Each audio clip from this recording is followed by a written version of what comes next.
Com a paz do Senhor, amém? Podem sentar, queridos. Abram a Bíblia de vocês no Antigo Testamento, no livro dos Juízes.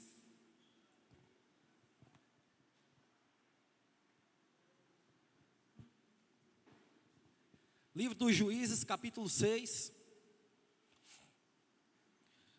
Meu coração se alegra e exulta no Senhor, está mais uma vez aqui, tendo a oportunidade de ministrar a sua palavra, e eu creio que Deus tem coisas grandes para fazer neste lugar, em nome de Jesus. Livro dos Juízes, capítulo 6, versículo 14. Glória ao nome de Jesus. Todo mundo achou? Amém? Pronto, tem aqui no telão. Diz assim a palavra do Senhor. Então o Senhor se virou para Gideão e disse: vai nessa tua força que você tem e livra Israel das mãos dos midianitas. Não é verdade que eu estou enviando você? Amém, somente esse versículo. Glória a Deus, aleluia.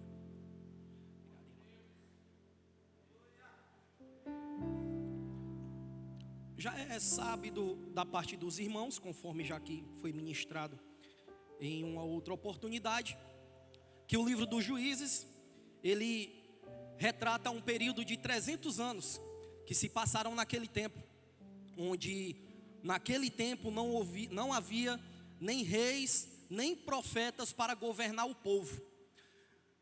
O livro de Juízes, ele se inicia logo após o término do livro de Josué. E Josué, no capítulo 24, ele vai dar as últimas instruções e vai lembrar o povo da aliança que Deus tinha feito desde o Êxodo no capítulo 24. Então, nesse tempo dos juízes, o povo estava sem um governante. O povo tinha se apostatado da fé. O livro dos Juízes, ele é um ciclo vicioso que ele se repete na mesma coisa. O povo está livre, aí o povo se apostata da fé, abandona o Senhor. Aí eles, o povo de Israel, eles voltam a ser escravo dos seus inimigos.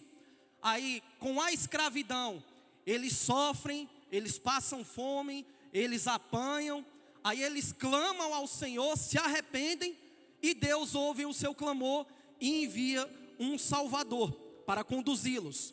Então essa história se repete em todo o livro de Juízes. Vai entrar um juiz, Deus envia um juiz, o povo obedece. Quando o juiz morre, o povo volta a se rebelar contra Deus. E aí fica nessa mesma história. O povo só obedece quando está a governo de um rei. E aí Josué convoca todo o povo no capítulo 24. E Josué, já perto de morrer, ele convoca todos os líderes de todas as tribos, os anciãos, e diz que o povo deveria abandonar os deuses estranhos que eles estavam servindo. Josué disse: olha, vocês devem abandonar os deuses estranhos que vocês estão servindo. Vocês têm que se decidir a quem vocês vão servir. Se é o Deus que o pai de vocês serviram do outro lado do Eufrates e no Egito, ou é se é os deuses dos amorreus ao qual vocês estão vivendo. E aí Josué diz: porém eu e minha casa, nós serviremos ao Senhor. Aí o povo diz: não, longe de nós servir a outros deuses, nós só serviremos a Deus. E aí Josué: pois então pronto, peguei esta pedra, e esta pedra, ela ouviu tudo, ela vai servir de testemunho de tudo que nós falamos aqui, o que vocês estão dizendo. Aí Josué morre, e a Bíblia vai dizer que os anciões, eles tomam o lugar de Josué, e o povo continua obedecendo por um bom tempo. Só que a Bíblia vai dizer que quando Josué morre, e depois de muitos anos os anciãos morrem, o povo vai ficar sem nenhum governante. É aí que entra o livro dos Juízes. O capítulo 1 do livro dos Juízes é um capítulo de conquista, onde o povo entra na terra que tinha sido prometida desde o tempo dos pais deles. Só que se você for ler o capítulo 2 dos Juízes, você vai ver que vai ser já de exortação, porque o Senhor tinha dito para o povo: olha, quando vocês entrarem na terra que eu prometi para vocês, vai ter inimigos lá. E quando vocês chegarem lá, vocês expulsem todo mundo. vocês não podem fazer aliança com os seus inimigos. A terra que eu dei para vocês, vocês vão herdar, não pode nenhum deles lá. Só que aí quando o povo vai entrar na terra que Deus havia prometido, eles encontram os inimigos, os povos pagãos. E eu não sei porquê, mas talvez seja por pena, as tribos, quando conquistam a terra, eles não expulsam os seus inimigos. E aí há uma desobediência. Porque Deus tinha dito lá no Êxodo, no capítulo 23, Deus diz: quando vocês herdarem a terra, não façam aliança com outros povos. Porque se vocês fizerem aliança com os outros povos, vocês vão acabar adorando os deuses deles. E com isso vocês vão me abandonar e vão deixar de me servir. Só que aí o povo faz tudo ao contrário. O povo desobedece. E no capítulo 2, Deus vai enviar um profeta. E aí o profeta começa a exortar o povo, dizendo: eis assim que digo o Senhor, eu falei para vocês para não fazerem aliança com deuses estranhos. Não falei para vocês fazerem amizade com esses povos pagãos. Vocês lembram de onde eu tirei vocês? Do Egito, da servidão. Eu livrei vocês e trouxe vocês até a terra prometida. Mas vocês não ouviram a minha voz. Por causa disso, os seus inimigos serão a pedra de tropeço para vocês. E aí a Bíblia vai dizer que o povo entra em si. E aí começa a chorar com tristeza, com entendimento do que tinham feito, abandonando o Deus de Israel. O capítulo 3 em diante, aí Deus vai enviar agora juízes. Deus vai escolher juízes para governar o povo, porque o povo tinha se afastado de Deus. Aí Deus não vai enviar mais reis, mas agora vai enviar juízes, com o intuito de quê? De trazer o povo de volta para perto do Senhor, e para governar o povo, para o povo vencer as batalhas e vencer as guerras. Porque uma coisa é quando Israel estava lá no Egito, eles eram escravos em terras alheias. Agora, por causa da desobediência, Israel estava sendo escravo na terra da liberdade, na terra que mana leite e mel, por causa da desobediência de Israel. Aí Deus agora vai enviar juízes. E o capítulo 6 vai retratar a história de Gideão, o quinto juiz que o Senhor envia para aquela terra. Nesse período, Israel estava passando uma crise muito grande. A Bíblia vai dizer que tudo que eles semeavam, tudo que eles plantavam, os animais, tudo que eles tinham, porque naquele tempo eles só viviam da pecuária e da agricultura. Então o sustento deles, o trabalho, o dinheiro deles, tudo vinha ali, da plantação e da criação dos animais. Aí a Bíblia vai dizer que no tempo de Gideão estava uma crise tão grande, que tudo que eles plantavam, os seus inimigos vinham e saqueavam. E antes, os inimigos deles eram uns povos, eram um ou dois, agora não. Agora, por infidelidade, os inimigos deles fizeram uma coalizão. Se juntaram os midianitas, os cananeus e os povos do Oriente. E eles agora fizeram uma coalizão. Eles vinham para saquear. A Bíblia vai dizer que tudo que eles semeavam, no tempo da colheita, os seus inimigos vinham e tomavam tudo. A Bíblia vai dizer que bois, carneiros, tudo que eles tinham, os inimigos tomavam tudo. E não deixavam eles com nada, ficavam sem nada. Ou seja, eles não tinham nada para se alimentar, não tinham nada para sobreviver. E a Bíblia vai dizer que eles se escondiam, perderam as suas casas, perderam as suas terras. E a Bíblia vai dizer que eles fazem covas, fazem cavernas, vão para as cavernas morar escondido. Dentro da terra deles, dentro da terra da liberdade, eles vão morar escondido por causa da sua desobediência. Aí a Bíblia vai dizer que Deus envia um profeta, o mesmo, do capítulo 2. Aí o profeta chega para eles, eles não aguentam mais de tanto sofrer. Tudo que eles vão fazer, os inimigos vêm, roubam, saqueiam. Aí eles não aguentam mais. Aí eles clamam ao Senhor pedindo misericórdia, pedindo perdão, porque eles tinham se afastado do Senhor, eles tinham se rebelado. Aí Deus, por aliança que Deus fez desde do Êxodo 24, mesmo eles sendo infiéis, mesmo eles se afastando dos caminhos do Senhor, Deus, por amor a eles, pela fidelidade, porque mesmo nós sendo infiéis e errantes, o Senhor ele permanece fiel. Os nossos erros não mudam a fidelidade para com Deus. Deus, ele continua o mesmo. A Bíblia vai falar que Deus não é homem para que minta, nem filho do homem para que se arrependa. Depois que ele lança uma palavra para ti, essa palavra vai se cumprir. E o povo adorava Deus, mas o povo se afastou dos caminhos do Senhor.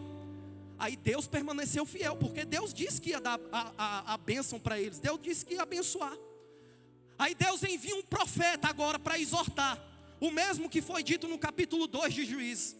Aí o profeta chega para o povo e diz assim: assim diz o Senhor, eu livrei vocês da mão dos egípcios, eu tirei vocês da terra da servidão, eu tirei e livrei vocês de todos os seus opressores, mas vocês não deram ouvidos à minha voz. Eu disse que vocês não fizessem aliança com povos estranhos e nem adorassem a outros deuses, e isso que está acontecendo é culpa de vocês. Aí o povo chora, o povo clama, o povo se arrepende. Realmente foram os nossos erros, isso que nós estamos passando, somos nós que somos culpados. Aí o tempo passa, e a Bíblia vai falar que o Senhor agora envia um anjo. E no meio daquela crise, onde todo mundo estava escondido nas cavernas, não se via nenhum povo israelita, só se via o inimigo dominando sobre a terra. Aí a Bíblia diz que o Senhor envia um anjo, o anjo do Senhor. E esse anjo, ele desce até o pé de orvalho, ele se senta debaixo do pé de carvalho, na cidade de Ofra. E ele vê um jovem doido, perturbado do juízo, porque naquele tempo todo mundo estava escondido, e só um jovem doido malhando trigo no lagar. Aí o anjo desce debaixo do pé do carvalho, e vê aquele jovem malhando trigo, onde todo mundo está escondido. Todo mundo está com medo, só um jovem malhando trigo no lagar. Aí o anjo olha para aquele homem, só ele sozinho. Aí o anjo diz: varão valoroso, o Senhor é contigo. Aí Gideão olha para trás, para o anjo. Aí diz: ah, meu Senhor, se o Senhor é conosco, por que tudo isso que nós estamos passando? Cadê o nosso Senhor? Por que todas essas coisas nos sobreveio? Por que é que o nosso povo está sofrendo tanto? Aonde estão as maravilhas e os sinais que os nossos pais nos contaram? Os nossos pais dizem que Deus livrou eles das mãos dos egípcios. E cadê? Por que é que nós estamos sofrendo? Por que é que o povo de Israel está sofrendo? Aí o anjo diz para ele: vai nessa tua força e livra Israel das mãos dos midianitas. Aí ele não acredita. Ele não acredita. Aí ele olha para o anjo e diz assim: como é que eu vou livrar Israel das mãos dos midianitas, se a minha família é a mais pobre em Manassés, e eu sou o menor da casa do meu pai? Aí o anjo olha para ele e diz: eis que estou contigo. Você vai libertar Israel das mãos dos midianitas como se fossem um homem só. Aí o diálogo continua. E Gideão continua não acreditando no que o anjo está falando para ele, porque ele se achava incapaz. O diálogo continua. Só que Deus já tinha escolhido Gideão, mesmo ele sendo o menor e o mais pobre. Deus já tinha escolhido um incapacitado, aquele que não se achava nada. Foi por isso que Deus escolheu ele. Aí o diálogo continua. Aí quando é mais na frente, o Senhor vai enviar, vai dizer a Gideão, o próprio Senhor vai dizer a Gideão. Porque quando Deus escolhe uma pessoa, Ele precisa testar essa pessoa. E Deus escolheu Gideão. E Deus não ia usar Gideão sem antes expor Gideão. Porque Deus expôs todo mundo. Deus expôs Daniel para poder usá-lo. Deus expôs Moisés para poder usá-lo. Deus usou Abraão para poder usá-lo. Nem Jesus escapou. Aí o Senhor fala para Gideão: Gideão, pega o boi do teu pai, a saber, o segundo boi de 7 anos. Vai, leva-o e apresenta como sacrifício. Derruba o altar de Baal do teu pai. E o bosque da deusa Aserá, a lenha você pega e toca fogo. E o boi do seu pai você vai apresentar em sacrifício. O altar de Baal, quem tinha erguido era o pai de Gideão. Gideão era o único crente. A família toda era adorador de Baal. Aí o que é que Deus queria fazer com Gideão? Deus queria expor Gideão. Deus queria testar Gideão. Aí Gideão ficou com medo. Como é que eu vou derrubar o altar do meu pai? Vou bater de frente com meu pai. Como é que eu vou fazer isso?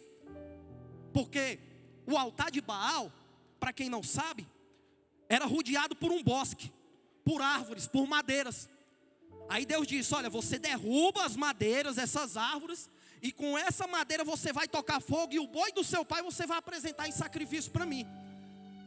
Porque o altar de Baal, quando o pessoal vinha apresentar sacrifício a Baal, o pessoal chegava bom, chegava sadio. Aí quando chegava no altar de Baal, o pessoal se cortava todinho para derramar sangue em sacrifício a Baal. O cara chegava bom e saía doente. Aí Deus disse: não, o altar de Baal, o cara chega bom e sai doente. No meu altar não, o cara chega doente, chega ferido, chega sangrando e sai bom, sai curado, sai renovado. Aí Deus diz: derruba o altar de Baal, levanta o altar para mim. A Bíblia vai dizer que Gideão ficou com medo. Aí ele chamou os amigos dele, 10 amigos lá. Não fez de dia, fez de noite. Porque o pessoal estava tudo dormindo, o pai dele dormindo, ele fez de noite. Aí chegou lá, apresentou sacrifício ao Senhor, derrubou o altar de Baal. Aí a Bíblia vai dizer que no outro dia, quando o pessoal soube que Gideão tinha derrubado o altar de Baal, o pessoal queria matar ele. Agora, o que é que acontece? A coalizão dos midianitas, dos povos do Oriente, eles vinham para saquear. Eles não guerreavam, eles saqueavam, eles queriam roubar os frutos, a semeadura. Quando Gideão derruba o altar de Baal, agora eles se unem não mais para saquear. Agora eles vão se reunir para matar, para guerrear e para destruir todo o povo de Israel. Porque Deus, para Ele usar uma pessoa, primeiro Ele vai expor, para saber se tu tem coragem mesmo. Deus não vai usar ninguém sem antes lhe expor. Deus, Ele vai botar você para pregar, para falar a verdade, para bater de frente com o pecado e com a mentira e com o engano. Não pense você que Deus vai lhe levantar para você passar a mão nas cabeças das pessoas, não. Você não foi chamado para adular. Deus te chamou para libertar. E aí Deus escolheu de Gideão. Gideão só foi usado quando foi exposto. A Bíblia vai dizer que depois que ele derrubou o altar de Baal, aí a Bíblia vai dizer: o Espírito de Deus revestiu Gideão. Deus só vai lhe usar se você bater de frente com a verdade, se você pregar a palavra. Não abra mão da palavra. E eu vivi isso. Eu não sabia que Deus estava me expondo. Eu batia de frente. Minha esposa sabe, ela passou isso comigo. Batemos de frente. E por trás as pessoas dizendo que a gente estava errado, que não tinha mais jeito, que não tinha solução, que o que nós estávamos fazendo era errado, que nós tínhamos que aceitar. Mas eu permaneci fiel. Mesmo muitas vezes difícil, querendo desistir, não abrir mão da palavra do Senhor. E quando você é exposto, você vai apanhar, você vai sofrer. Calúnias vão se levantar contra ti. As pessoas se vão rebelar contra ti. Os teus amigos vão ficar contra ti. Mas não abra mão da palavra do Senhor. Porque um dia você pode estar sendo exposto. Um dia as pessoas podem estar virando as costas para você. Mas no outro dia você pode estar sendo exaltado e glorificado para o nome do Senhor Jesus. O Senhor é quem te levanta, é Ele quem te sustém. Não abra mão de dizer a verdade. Não tenha medo. Se você quer ser usado por Deus, você vai ter que querer se expor também. E aí a palavra do Senhor diz que depois que Deus expôs Gideão, Gideão bateu de frente com o pai dele. Aí a Bíblia diz que o Espírito do Senhor reveste Gideão. Aí a Bíblia diz assim, o Senhor vai dizer para Gideão: Gideão, agora tu vai levantar um exército. Vocês precisam sair dessa escravidão. Vocês precisam sair desses opressores que estão oprimindo vocês. Eles estavam na terra deles, na terra santa, na terra da liberdade. Mas pela infidelidade eles estavam lá sofrendo. Aí Deus escolhe Gideão e diz: Gideão, agora tu vai levantar um exército. E é tu que vai ser o responsável por libertar o povo das mãos dos seus opressores. A Bíblia vai dizer que Gideão, ele convoca o povo. E na primeira convocação só vem os da família de Abiezer. Bem pouquinha gente. Aí Gideão manda mensageiros, chama mensageiros. Chamou os mensageiros para ir chamar mais soldados. Aí a Bíblia diz que os mensageiros foram em Manassés, em Naftali, em Assé, em Zebulon. Foram nas tribos e convocaram os guerreiros para a batalha. Aí a Bíblia diz que quando os guerreiros vêm, se juntam com Gideão, aí a Bíblia diz que vai o efetivo do exército israelita, se junta 32 mil soldados. Aí a Bíblia diz assim, o Senhor vai dizer para Gideão: Gideão, aí tem muita gente para guerrear, porque o que é que vai acontecer? Vocês vão vencer a batalha e vão dizer que foi vocês mesmos que venceram, com a força do braço de vocês. Aí tem muita gente, não vai dar certo. E aí, o Senhor estava mais do que certo, porque se eles vencessem a batalha com 32 mil, eles iam se vangloriar dizendo, foi nós mesmos, foi com a nossa força. E aí, quando Deus falou isso para Gideão, eu estava lendo essa passagem, e aí eu me lembrei muito de mim, porque eu vivi isso. O Senhor disse, olha, vocês vão se vangloriar, vão dizer que foi por causa de vocês que vocês venceram a batalha. E eu vivi isso. Quantas vezes eu já terminei aqui de pregar e na saída daquela porta, eu recebo palmada nas costas e abraço dizendo, tu é o cara, tu se garante. E Jeremias já dizia que enganoso é o coração do homem. E quando eu saía por aquelas portas, eu acabava me achando que eu era o cara mesmo. Saía todo fofinho, pastor, olha, uns peitos inchados, olha, sou o cara, sou o bichão mesmo, me garanto. Quando eu pegava o carro e ia para casa, quando à noite eu ia orar para agradecer a Deus, o Espírito do Senhor começava a me relembrar de onde Ele me tirou, do que eu vivi, do que eu passei, do que eu e minha esposa passamos juntos, e a minha família que estava num buraco, que estava num mar sem saída, que não tinha mais jeito. E aí o Espírito Santo começa a ministrar na minha vida, e Ele começa a ministrar, e eu começo a me derramar em lágrimas, dizendo, Senhor, eu não era ninguém, eu não era nada, Senhor, eu estava com a vida no mundo da perdição, Senhor, e o Senhor me resgatou, me tirou das trevas, me trouxe para a sua maravilhosa luz. Quem sou eu para me achar que sou alguma coisa, Senhor? Ele começa a me ministrar e a me relembrar, e eu começo a me derramar e a chorar no pé da cama, e Ele começa a ministrar dizendo, é para tu se lembrar de onde eu te tirei.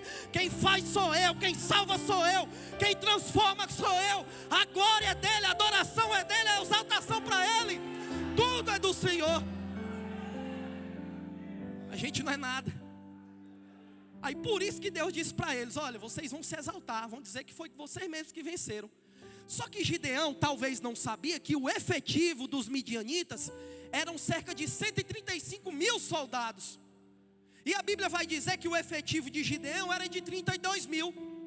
Ou seja, de 32 mil para guerrear com 135 mil soldados, era um soldado israelita para guerrear contra 4 midianitas. Aí Deus diz para Gideão, Gideão, aí tem muita gente. Vai, apregou aí, prega aí. Os covardes e os medrosos voltam para trás. Aí a Bíblia diz que os covardes e os medrosos foram de 22 mil, voltaram para casa. Aqueles homens saíram de casa, conjecturando eu, e a esposa perguntando, meu filho vai para onde? Eu vou para a guerra, vou guerrear. E aí, volta para casa aquele homem, e o que foi, meu filho, que aconteceu? Não, eu arreguei, eu amedrontei, era um soldado para 4, eu voltei para casa. Aí a Bíblia vai dizer que 22 mil soldados voltam, e agora só ficam 10 mil. Aí Deus diz para Gideão, porque agora era 10 mil soldados israelitas para guerrear com 135 mil midianitas. Agora era um soldado israelita para guerrear com 13 soldados midianitas. Olha aí, 1 para 13. Aí Deus chega para Gideão e diz, Gideão, ainda tem muita gente. Olha, negócio doido. Aí a Bíblia diz que o Senhor vai falar para Gideão, Gideão, leva os guerreiros às águas, e ali eu os provarei. A Bíblia não diz, mas nas entrelinhas dá para a gente saber, que Gideão testou aqueles soldados até o fim. Porque eles não pegaram os soldados e não desceram as águas para beber as águas. Gideão deixou eles com sede, até no limite. Deixou eles no limite, para quando descer as águas, saber quem era quem. Porque quem diz quem a gente é, as nossas circunstâncias. Quem diz que agora é crente e fumava antes, ele só vai dizer que é crente quando ele vê um cigarro fumaçando na frente dele.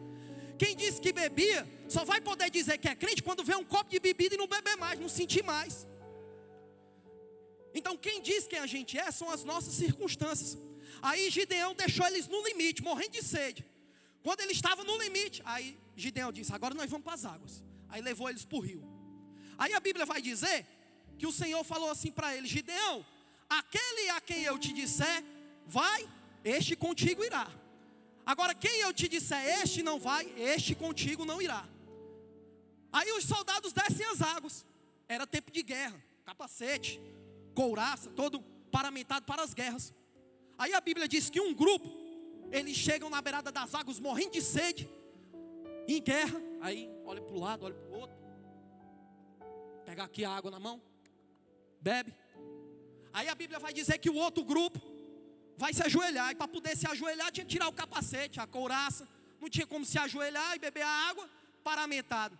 Aí vai, tira o capacete, aí se ajoelha e bebe as águas. Em guerra, se o inimigo vier, estão tudo sem armadura. Aí Deus disse, separa esses aí, Gideão. Esses que se ajoelharam para beber as águas, separa, volta para casa. Aí a Bíblia vai dizer que 9.700 soldados voltam para trás. Agora só ficou 300. Aí Deus diz para Gideão, Gideão, é com esses 300 que eu vou entregar os midianitas nas tuas mãos. Agora era um soldado israelita para guerrear contra 450 soldados midianitas. Aí Gideão disse, não vai dar certo não, Deus, não vamos conseguir não. Aí Deus disse para Gideão, pois ao amanhecer você vai até o arraial dos midianitas, que lá eu vou te provar, você vai sair de lá fortalecido.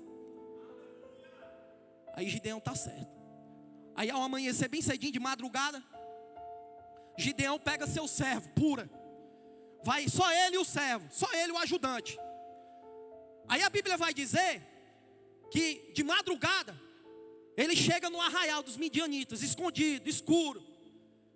Aí ele chega lá no pé da cerca. Vamos ver o que aqui Deus vai falar.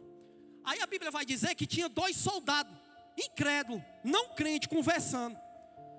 Aí Gideão, pertinho, só ouvindo, o ajudante dele aqui escondido, e Gideão, vamos ver o que é que Deus vai falar. Aí os incrédulos começam a conversar. Rapaz, tu não sabe de uma coisa, eu tive um sonho terrível. Aí o cara, o que foi, mano? Eu vi um pão tostado descendo do morro, descendo do céu, e invadiu o arraial dos midianitas e destroçava tudo. Aí o amigo dele, o incrédulo, não crente, diz, eu já sei o que é. É a espada de Gideão, filho de Joás, o israelita. E Deus já entregou o arraial dos midianitas na mão deles. Aí a Bíblia vai dizer que quando Gideão ouve isso, ele dobra o joelho no chão e adora, dizendo, agora eu vou, agora vai dar certo, agora eu estou dentro. A Bíblia diz que ele se enche. Glória a Deus. A Bíblia vai dizer que ele fica cheio de fé. Aí ele volta para o acampamento dos israelitas. Aí ele já chega cheio de fé. Bora, se organiza. O Senhor já entregou os midianitas nas nossas mãos. Vamos guerrear. Mas eles não iam guerrear com espada não. A guerra deles era diferente. O Senhor disse que eles usassem um cântaro, uma tocha e uma trombeta. Ou uma corneta, em outras Bíblias vai dizer isso. Aí a Bíblia vai dizer que Gideão, como só tinha um efetivo de 300 soldados, ele vai organizar bem direitinho os soldados para cercar o arraial dos midianitas. Aí ele divide os grupos, entrega a tocha, o cântaro e a trombeta. Aí ele dá a instrução. Olha, quando eu tocar a trombeta e quebrar o cântaro, o que eu fizer vocês façam também. Aí os soldados, está certo. Aí a Bíblia diz que eles vão de madrugada, de noite. Eles vão guerrear agora. Com a estratégia de 300 soldados para guerrear com 135 mil. Aí eles vão de madrugada para o arraial dos midianitas. Aí a Bíblia vai dizer que Gideão separa os grupos, cerca o arraial. Aí a Bíblia vai dizer que Gideão, ele fica com os pés plantados, ele não sai do canto. Ele ia guerrear, Israel ia guerrear com os seus inimigos com um cântaro, uma tocha e uma trombeta. A Bíblia diz que quando eles se posicionam, Gideão fica só no lugar parado. Quando ele toca a trombeta, quebra o cântaro, aí os 300 faz do mesmo jeito. Aí a Bíblia vai dizer que os midianitas tudo dormindo, os inimigos tudo dormindo, quando eles se acordam, acorda amedrontado, com medo. O que está acontecendo? É guerra, é guerra. Aí de madrugada, tudo escuro, eles não sabiam o que eram. Aí a Bíblia vai dizer que os midianitas, em vez de atacar os israelitas, eles começam a atacar uns aos outros. O inimigo foi confundido por Deus. Eles começam a atacar uns aos outros, porque quando Deus entra na batalha, quando Ele entra na guerra, Ele entra para confundir o inimigo. Aquele que pensa que acha que tu não vai conseguir, aquele que tu acha que não vai crescer, aquele que acha que tu não tem capacidade, Deus entra na vida dele e confunde ele. Aí os inimigos começaram a guerrear, matando uns aos outros, e a trombeta cantando, e o fogo caindo, e Deus confundindo o inimigo, e Deus dando vitória para o povo. Só que a Bíblia vai dizer que uma boa parte morreu brigando um contra o outro. Só que a outra parte fugiu para a banda do Rio Jordão. Eles queriam atravessar o Rio Jordão. Só que Gideão não podia ir atrás deles. Gideão estava colado no mesmo canto. Aí Gideão não podia sair, porque era ordem, não podia sair. Aí Gideão pega os mensageiros, os mesmos que ele convocou lá no capítulo 6. Aí ele diz para os mensageiros: vão até a casa dos soldados que voltaram. Chamem eles para a batalha. E diga para eles que não deixem os midianitas atravessar o Rio Jordão. Aí a mesma convocação que ele faz no capítulo 7, ele faz no capítulo 6. Aí os mensageiros vão de novo em busca daqueles que voltaram. Eu conjecturando, eu acredito, como eu tinha falado aqui, que quando aqueles homens saíram para a guerra, eles saíram preparados para vencer. E eu dou por visto que quando aqueles homens voltam para casa, e talvez a esposa ou os filhos: papai, o que foi que aconteceu?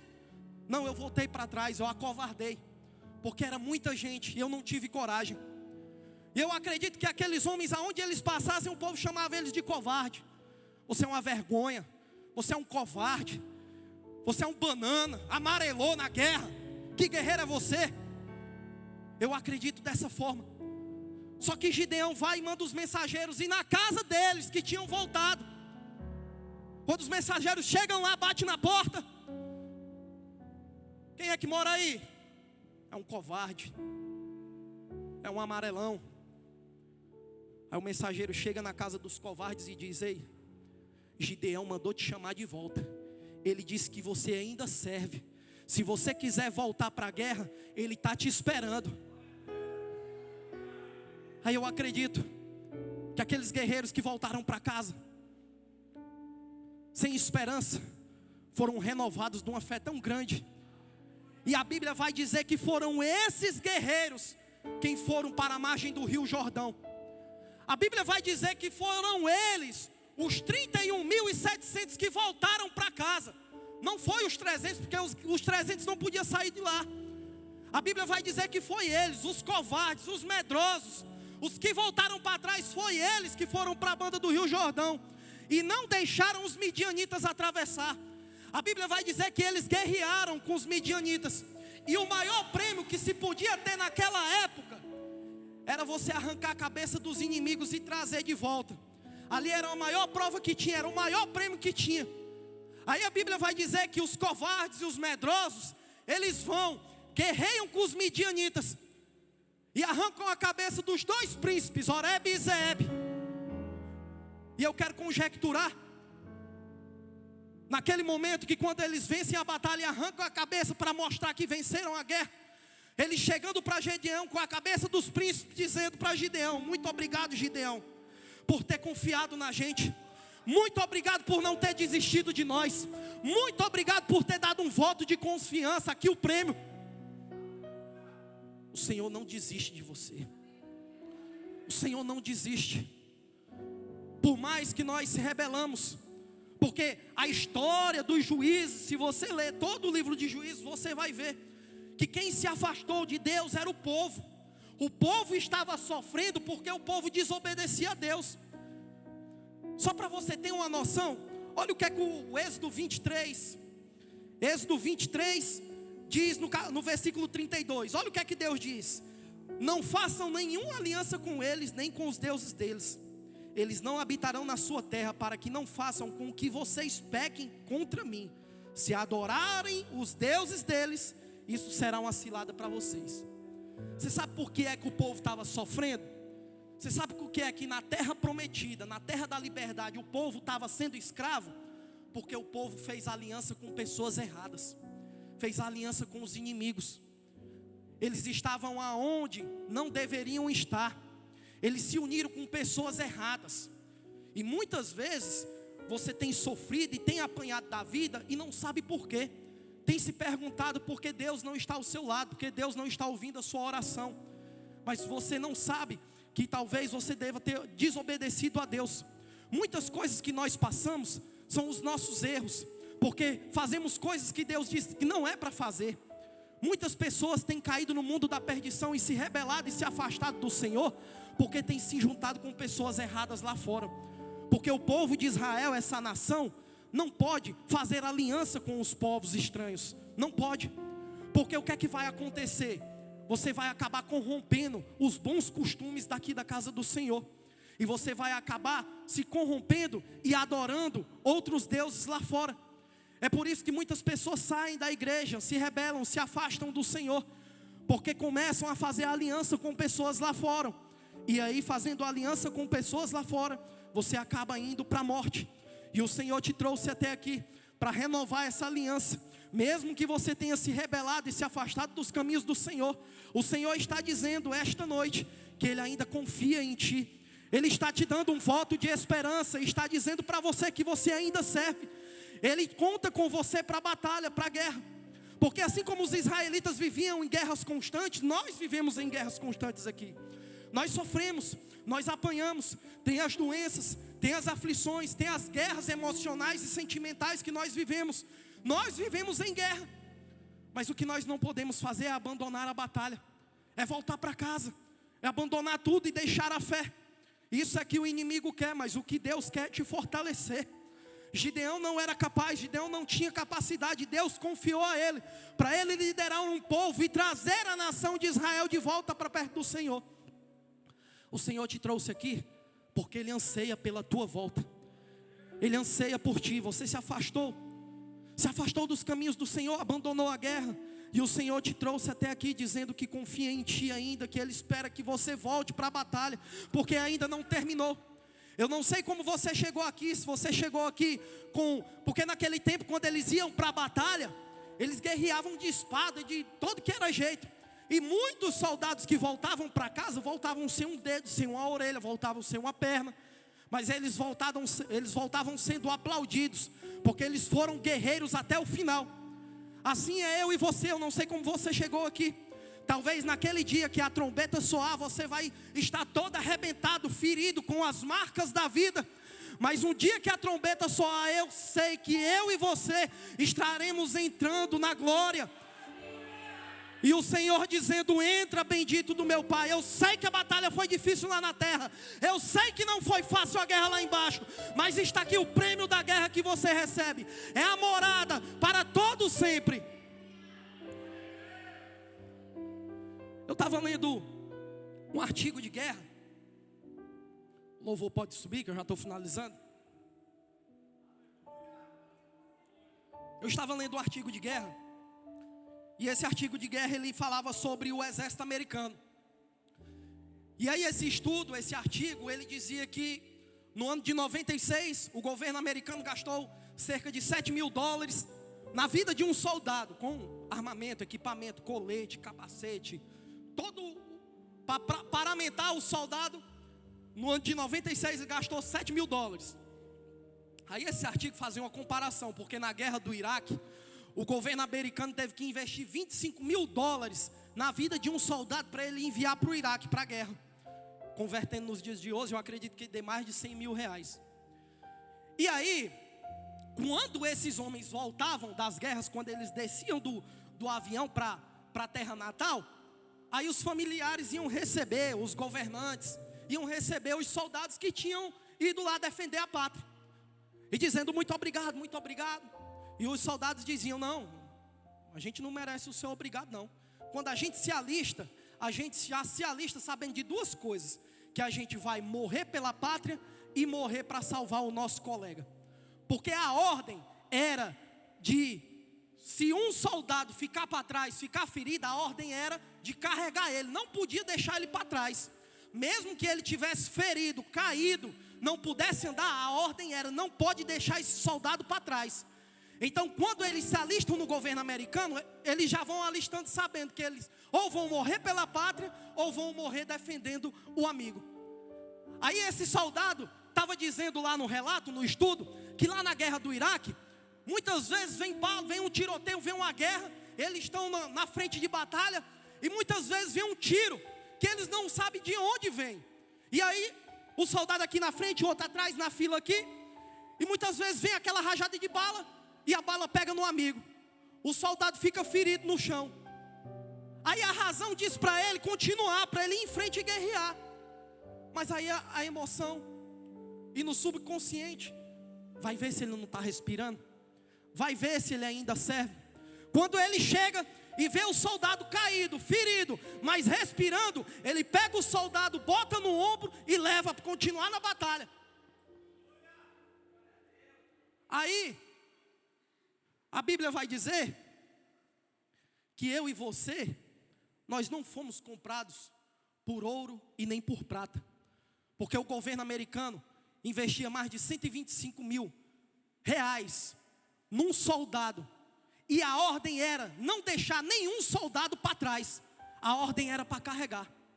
Aí eu te digo nesta noite, se eu e você que não fomos comprados com prata, nem com ouro, nem com dólar, nem com real, quanto mais eu e você que fomos comprados, que Deus investiu o precioso sangue de Jesus, o sangue carmesim. Aí eu te digo, você acha que Deus vai te deixar para trás? Você acha que Jesus vai desistir de você? Você acha que durante essa batalha que você está passando, que a sua família está vivendo, que o seu casamento parece que está em ruínas e não tem mais jeito, você acha que o Senhor vai desistir de você, vai deixar você para trás? O Senhor não desiste de nenhum. O Senhor não desistiu de Israel. Israel errava, Israel pecava, mas Deus não desistia deles. Deus enviava anjos, enviava profetas para o povo se arrepender e voltar de volta para os caminhos do Senhor. Deus não desiste de você. Você se afastou dos caminhos do Senhor, você ainda não conhece o Senhor, mas uma coisa eu te digo: assim como o Senhor não desistiu de mim, assim como a minha vida parecia que não tinha mais jeito, como eu estava perdido lá no mundo, o Senhor me deu um voto de confiança, derramou o seu sangue carmesim, e hoje eu estou aqui para contar a vitória e te dizer que Deus não desiste de você. E eu queria te convidar a ficar de pé nesse momento para a gente louvar o Senhor. Os meninos vão louvar. Eu queria que você fechasse os olhos, se conectasse com o Senhor, que você abrisse o seu coração, você possa ter um dia